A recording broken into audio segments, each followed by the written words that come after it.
এর গর্তে থেকে একজন বললো যে আমার বাপ মাকে খুব ভালোবাসতাম, তুমি পাথরটা সরিয়ে দাও। দিলাম। একজন বলছে যে একটা লোককে একদিনের জন্য নিয়েছিলাম, অর্ধেক দিন কাজ করার পরে চলে গেল, আর করবে না। তো আমি তার টাকা বাড়াতে থাকলাম। একদিন এসে বলছে যে আমাকে আমার টাকাটা দেন। তারপর আমি সব ছাগল নিয়ে নাও। বলছে মজাক করবেন না, একদিনের টাকা দেন। মজাক করিনি, সব তোমার নিয়ে যাও। তো এইটা ভালো কাজ করেছি বলে আমি মনে করছি, এটা যদি তোমার কাছে কবুল হয়ে থাকে তাহলে ওর ওসিলায় তুমি আজকে পাথরটা সরিয়ে দাও। দিলাম। আমি আমার চাচাতো বোনের সাথে অন্যায় কাজ করার জন্য অর্ডার করেছিলাম। সে বলেছিল 100টি স্বর্ণ মুদ্রার ব্যবস্থা করতে বলে, তা আমি করবো। 100টা স্বর্ণ মুদ্রা তার হাতে দেওয়ার পরে যখন আমি অন্যায় বসলাম, তখন সে বললে আব্দুল্লাহ ইত্তাকিল্লাহ, হে আল্লাহর বান্দা, তুমি আল্লাহকে ভয় করো। আমি সে অন্যায় করিনি, আজকে তুমি সেই কাজের বিনিময়ে পাথরটা সরিয়ে দাও। আল্লাহ বলছেন ঠিক আছে, দিলাম। ভালো কাজকে অশ্লীলে ধরা যায়, আর জীবিত মানুষকে বলা যায় যে আমার জন্য দোয়া করেন। ও মরে কবরে চলে গেছে, ও নিজেই বাঁচে কিনা, ও আমার কি উপকার করতে পারে? গোলাপ সাহেব মানে তার ওখানে কিছুই আছে কিনা তাই বাকি জানে, থাকেই পাহাড়ে হাড্ডি, সেই বাকি করতে পারে। মোহাম্মদ সাল্লাল্লাহু আলাইহি সাল্লাম কিছু করতে পারবেন না, আপনার এক পয়সা উপকার করতে পারবেন না মোহাম্মদ সাল্লাল্লাহু আলাইহি সাল্লাম কবর থেকে। তবে বিচারের মাঠে আপনার পক্ষে তিনি সুপারিশ করলে কিছু হতে পারে। বিচারের মাঠে আল্লাহর অনুমতিতে মুহাম্মদ সাল্লাল্লাহু আলাইহি সাল্লাম তার উম্মতের জন্য সুপারিশ করবেন যে এদেরকে ক্ষমা করে দেওয়া হোক। অনেকে বিচারের মাঠে আপনার পক্ষে কথা বলবেন, যেমন আপনার ছোট ছোট বাচ্চা যারা মারা গেছে তারা আপনার পক্ষে বিচারের মাঠে কথা বলবে। যেমন আপনি কোরআন মাজিদ যদি তেলাওয়াত করেন তাহলে কোরআন মাজিদ বিচারের মাঠে আপনার পক্ষে কথা বলবে। যেমন আপনি বৈধ পয়সা দিয়ে যদি হজ করেন তাহলে কালো কথা আপনার পক্ষে বিচারের মাঠে কথা বলবে। যদি আপনি আঙ্গুলের তাসবিহ গণনা করেন তাহলে আঙ্গুলগুলি বিচারের মাঠে আপনার পক্ষে কথা বলবে। বিচারের মাঠে আপনার পক্ষে কথা বলার আছে, এখন আপনি কতদূর প্রস্তুত সেটা আপনার ব্যাপার। আইয়ুব আলাইহিস সালাম বলছেন, রব্বি মাসসানিয়াজ যুররু ওয়া আনতা আরহামুর রাহিমিন, প্রতিপালক আমি বড় বিপদে, তুমি বড় দয়াশীল, তুমি বড় ক্ষমাশীল। আমি বড় বিপদে, তুমি বড় দয়াবান। বারবার আইয়ুব আলাইহিস সালাম এই কথা বলছেন। মুসা আলাইহিস সালাম দীর্ঘ পথ হেঁটে চলে গেলেন, এলাকা থেকে পালিয়ে যাচ্ছেন। একটা লোককে হত্যা করার পরে তিনি কোনো পথ খুঁজে পাচ্ছেন না, বাঁচার পথ কি হতে পারে। তখন তিনি বলছেন, রব্বিগফির ওয়ারহাম আনতা খায়রুর রাহিমিন, প্রতিপালক তুমি দয়া করো, তুমি ক্ষমা করো, তুমি যে বড় দয়াবান, তুমি যে বড় ক্ষমাবান। রব্বিগফির ওয়ারহাম আনতা খায়রুর রাহিমিন, রব্বিগফির ওয়ারহাম আনতা খায়রুর রাহিমিন। আসহাবে কাহফ 6 জন বা 7 জন আল্লাহ তাআলাকে তারা বিশ্বাস করত। ডিকেটিস বলেছিল যে আমাকে আল্লাহ বলে মেনে নিতে হবে। তারা বলেছিল আমরা যদি আপনাকে আল্লাহ বলে মেনে নিই তাহলে আমরা খুব বড় অপরাধ করলাম।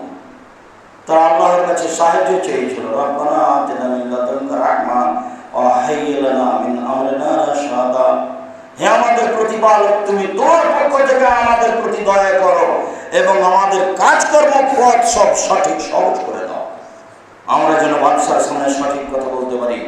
রব্বানা আতিনা মিন লাদুনকা রাহমা ওয়া হাইয়্যি লানা মিন আমরিনা রাশাদা, রব্বানা আতিনা মিন লাদুনকা রাহমা ওয়া হাইয়্যি লানা মিন আমরিনা রাশাদা।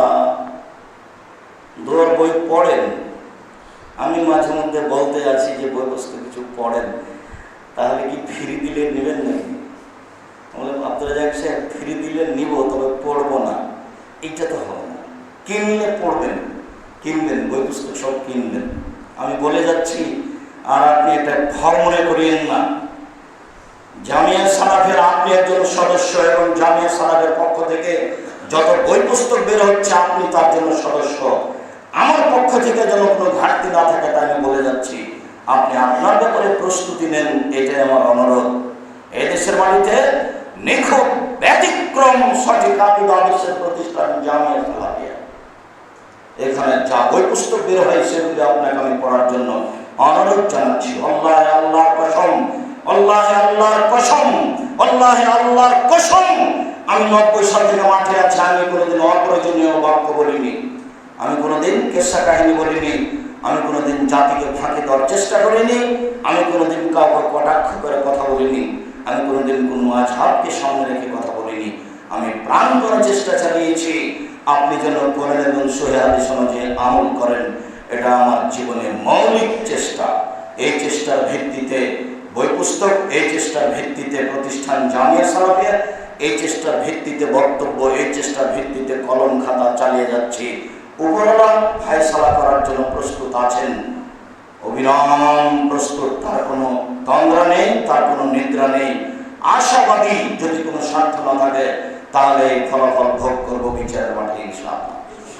আমার বিশ্বাস আমার কোনো ব্যক্তিগত স্বার্থ নেই, আমি কোনো স্বার্থ বুঝতে পারি না। তবে মানুষ বহু ত্রুটি থাকতেও পারে, থাকার স্বাভাবিক।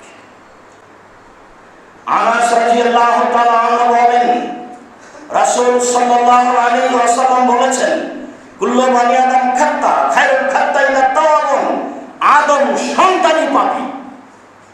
আদম সন্তান, আদমের ছেলে মেয়ে পাপ করে। সবচেয়ে উত্তম পাপী ওই যে পাপ করার পরে ক্ষমা চায়, বলে আমার ভুল হয়েছে, আস্তাগফিরুল্লাহ ওয়া আতুবু ইলাইহি, আমি আল্লাহর কাছে ক্ষমা ভিক্ষা চাই, তার নিকট ফিরে যেতে চাই, এই কথা বলে। ওই আদমের ছেলে মেয়ে আমার কাছে ভালো। আবু জাহল গিফারি রাদিয়াল্লাহু তাআলা আনহু বলেন, রাসূল সাল্লাল্লাহু আলাইহি ওয়াসাল্লাম বলেছেন, আল্লাহ তাআলা বলেন হাদিসে কুদসি, ইয়া ইবাদি, হে পৃথিবী আমার দাস দাসী, আদমের ছেলেমেয়েরা শোনো, আমি আল্লাহ বলছি, হে আমার দাস দাসী তোমরা শুনে রেখো, ইন্নাকুম তুখতিউনা বিল-লাইলি ওয়ান-নাহারে, তোমরা তো রাতে পাপ করো, দিনে পাপ করো। তোমরা তো রাতে পাপ করো, দিনে পাপ করো। তোমরা তো 24 ঘন্টা পাপ করো। ওয়ানা আগফিরুয যুনুবা জামিআ, আর আমি সব পাপ ক্ষমা করে দিই। আমি সব পাপ ক্ষমা করে দিই। ফাস্তাগফিরুনি ফাগফির লাকুম, একটু আমার কাছে ক্ষমা চাও না, তাহলে আমি একটু ক্ষমা করে দিই। আমাকে একটু বলো না, না বললে কেমনে ক্ষমা করি? আমার ক্ষমতা আছে, করতে পারি, কিন্তু এমন আমার যে কাজ করি না, একটু বলো না। ফাস্তাগফিরুনি, তুমি আমার কাছে ক্ষমা চাও, ফাগফির লাকুম, আমি তোমাকে ক্ষমা করে দেবো। আদমের ছেলে মেয়েরা তোমরা তো পাপ করো দিন রাত, আর আমি তো ক্ষমাই করি, আমি ক্ষমার জন্য প্রতীক্ষমান হয়েছি। আবু হুরায়রা রাদিয়াল্লাহু তাআলা আনহু বলেন, রাসূল সাল্লাল্লাহু আলাইহি ওয়াসাল্লাম বলেছেন, ইন্নাল্লাহা ইয়াবসুতু বিল-লাইলি লিয়াতুবা মুসিউন নাহারে, আল্লাহ তাআলা রাতে হাতখান বাড়ান, বাড়িয়ে বলেন ক্ষমা চাও, যাতে করে দিনে যারা পাপ করেছে তাদেরকে আমি ক্ষমা করে দিতে পারি। আমি বলছি দিনে পাপ করেছে, রাতে আমাকে বলো, আমি ক্ষমা করে দিই। ওয়া ইয়াবসুতু ইয়াদাহু বিন-নাহারে, আবার দিনে হাতখান তার নিজের প্রশস্ত করেন। লিয়াতুবা মুসিউল লাইলি, যাতে করে রাতে যারা পাপ করেছে তারা দিনে ক্ষমা চায়। রাত দিন ক্ষমা চাও, রাত দিন ক্ষমা করে দেব। রাত দিন পাপ হচ্ছে, রাত দিন ক্ষমা চাও, রাত দিন ক্ষমা করে দেব। আমার ক্ষমা করে দেওয়ার আর একটা পদ্ধতি, যে আমি হাত বাড়িয়ে তোমাকেই বলছি ক্ষমা চাও না, আমি ক্ষমা করে দেব। তুমি ক্ষমা চাও না, তাহলে তো আমি ক্ষমা করে দেব। আবু হুরায়রা রাদিয়াল্লাহু তাআলা আনহু বলেন, রাসূল সাল্লাল্লাহু আলাইহি ওয়াসাল্লাম বলেছেন, তুবু ইলাল্লাহি, তোমরা আল্লাহর নিকটে তওবা করো।